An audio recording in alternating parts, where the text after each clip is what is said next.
Apa sih?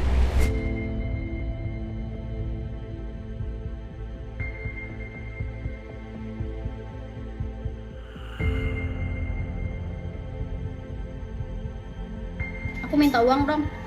Uang nggak ada. Untuk apa uang? Beras sama gas kita udah habis. SPPAD juga harus dibayar. Nggak ada uang lagi mas bang. Kamu judi ya? Nggak ada yang judi apa sih? Ini apa nggak jelas banget. Jadi kenapa, Lin? Aku mau cerai deh.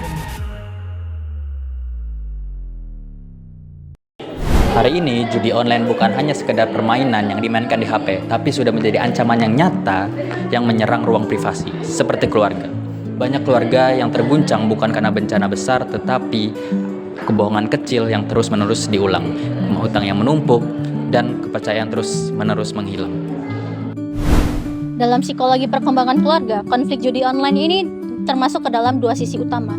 Yang pertama tuh konflik internal pelaku. Nah, di sini itu impulsivitas sudah mulai nggak terkendali dan kecemasan yang sering terjadi akibat kerugian yang besar.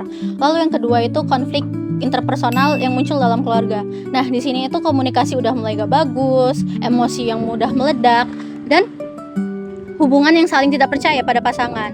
Nah, di titik ini juga kondisi finansial bukan masalah utama lagi, tapi relasi hubungan dalam keluarga juga udah nggak baik.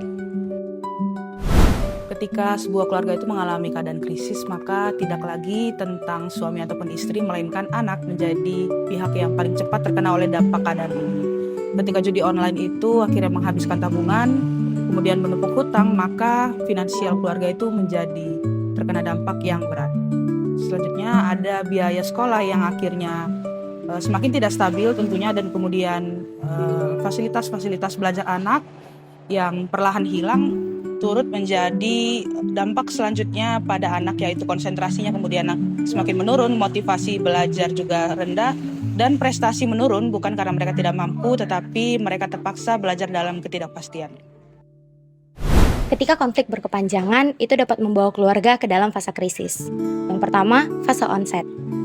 Tahap awal yang sering disangkal, sibuk bermain judi online, adanya bukti transaksi yang masuk, tapi ketika ditanya jawabannya nggak ada apa-apa. Yang kedua, fase disorganisasi. Ketika duit rumah tangga dipakai secara diam-diam, hutang mulai menjerat, peran orang tua yang mulai goyah, dan juga rumah yang sudah dipenuhi dengan kepanikan dan pertengkaran.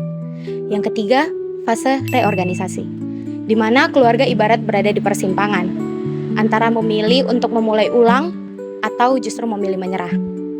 Ketika kondisi tersebut terjadi secara bersamaan tanpa jeda, maka keluarga dapat mencapai fase krisis overload. Keluarga bukan lagi kekurangan uang, namun juga keluarga kekurangan harapan. Jadi keluarga masih memiliki pilihan lain sebelum akhirnya memutuskan untuk bercerai.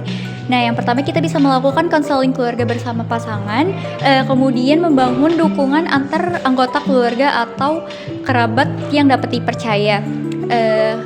Lalu kita juga bisa menjelaskan kembali pengelolaan keuangan secara ketat dan membatasi akses digital jika diperlukan. Nah, yang terpenting keluarga belajar menggunakan coping adaptif, jadi bukan menghindar ataupun menutupi, melainkan menuntaskan sumber masalah sambil memulihkan kontrol diri pelaku dan fungsi keluarga secara menyeluruh. Kasus judi online dalam keluarga berawal dari konflik. Lalu dia berkembang menjadi krisis yang melemahkan peran orang tua dan mempengaruhi perkembangan psikologis anak. Ancaman terbesarnya bukan konflik pertama, tetapi hilangnya keberanian untuk jujur dan menyelesaikan masalah bersama.